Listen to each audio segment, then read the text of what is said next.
रांची नाम के गांव में एक ठेले पर एक आदमी मटन चावल बनाकर बेचता था। वो एक बड़े पतीले में मटन करी बनाता था और पास ही एक और पतीले में वो चावल पकाता था। फिर दोनों को एक साथ एक थाली में डालकर लोगों को देता था खाने के लिए। लोगों का ये कहना था कि वो बहुत स्वादिष्ट होता था, इसीलिए ज्यादातर लोग वहाँ खाने के लिए आते थे। उसी गांव में राठौड़ नाम का एक निकम्मा रहता था। वो लड्डू नाम के एक व्यक्ति को अपने साथ रखकर पूरे गांव में आवारागर्दी करता रहता था। उसका चमचा लड्डू राठौड़ पर बहुत गर्व करता था।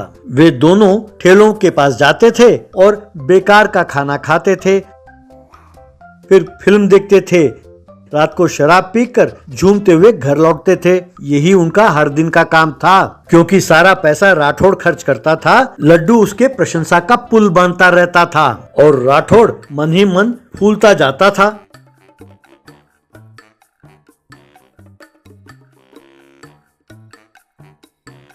एक दिन दोनों कहीं जा रहे थे कि अचानक लड्डू ने उसे रोका और कहा, दादा जरा रुकना तो सही, वहाँ देखो क्या हो रहा है। राठौड़ ने उस ओर देखा तो वहाँ उसने पाया कि ठेले के पास एक आदमी कुर्सी लगाकर बैठा है। तब राठौड़, अरे कोई बैठा है ठेले के पास तो क्या हो गया।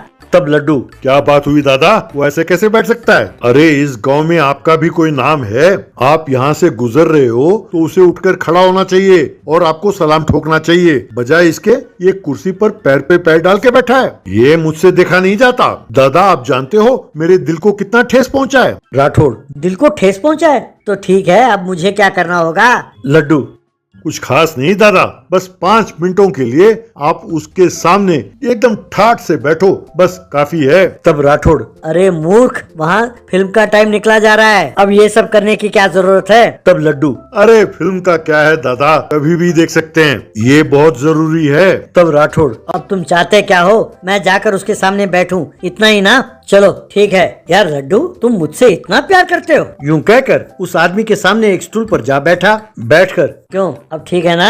यूं पूछा। तब लड्डू, बिल्कुल ठीक है दादा, अब आप उससे ज्यादा स्मार्ट दिखते हो।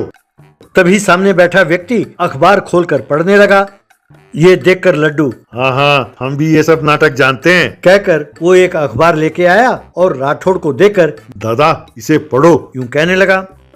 अखबार लेते हुए राठौड़, अरे मूर्ख, तू जानता है ना कि मैं पढ़ना लिखना नहीं जानता, अब मैं ये अखबार कैसे पढूं। तब लड्डू, अरे दादा पर वो तो नहीं जानता ना कि आप पढ़े लिखे नहीं हो, बस पढ़ने का नाटक करो।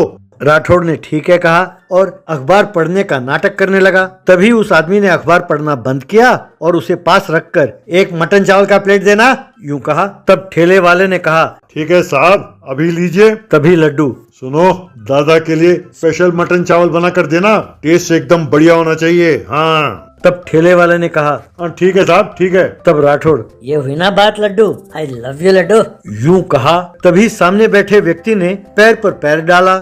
ये देखकर राठौड़ लड्डू की ओर देखने लगा। तब लड्डू, क्यों दादा, आपके पैर नहीं है क्या। तब राठौड़, किसने कहा नहीं है, मेरे भी 2 पैर हैं। तब लड्डू, तो देर किस बात की दादा, आप भी पैर पर पैर डालो। यूं कहा। तब राठौड़, अरे इसमें कौन सी बड़ी बात है। कहकर उसने भी पैर पर पैर डाला। क्यों, कैसा लगा। यूं पूछा। तब लड्डू, अरे एकदम बढ़िया दादा, बढ़िया, मैंने आपको इतने ठाठ से बैठते हुए कभी नहीं देखा। तभी सामने बैठा व्यक्ति अपने दोनों हाथों को सर के पीछे रखा और पीछे की ओर आराम से झुकने लगा। ये देखकर लड्डू, अरे दादा आप भी ऐसा ही करो। बस राठौड़ ने भी वैसा ही किया, लेकिन क्योंकि वो स्टूल था, राठौड़ एकदम पीछे गंदे नाले में जा गिरा। ये देखकर लड्डू वहाँ से भाग खड़ा हुआ। नाले से उठकर राठौड़ ने यहाँ वहाँ देखा। तभी उस कुर्सी पर बैठा आदमी खड़ा हुआ और कहने लगा, भैया वो मटन चावल कैंसिल कर दो, और वहाँ से चला गया। तब राठौड़, अरे कमीने लड्डू, मैंने तेरा क्या बिगाड़ा था, मैं चुपचाप सिनेमा थिएटर की ओर जा रहा था और तू मेरा ठाठ बनाने के चक्कर में मुझे यूं गंदे नाले में गिरा दिया। कमीने, तू चाहे जहाँ कहीं भी हो, मैं तुझे नहीं छोड़ने वाला। यूं कही रहा था कि तभी ठेले वाला, भाई साहब आपका मटन चावल तैयार है। तब राठौड़, क्यों रे, अब मैं तेरे लिए भी मजाक बन गया हूँ। ठहर जरा, आकर तेरी खबर लेता हूँ। कहकर कमर पर हाथ रखते हुए लंगड़ाते लंगड़ाते वो घर की ओर चलने लगा।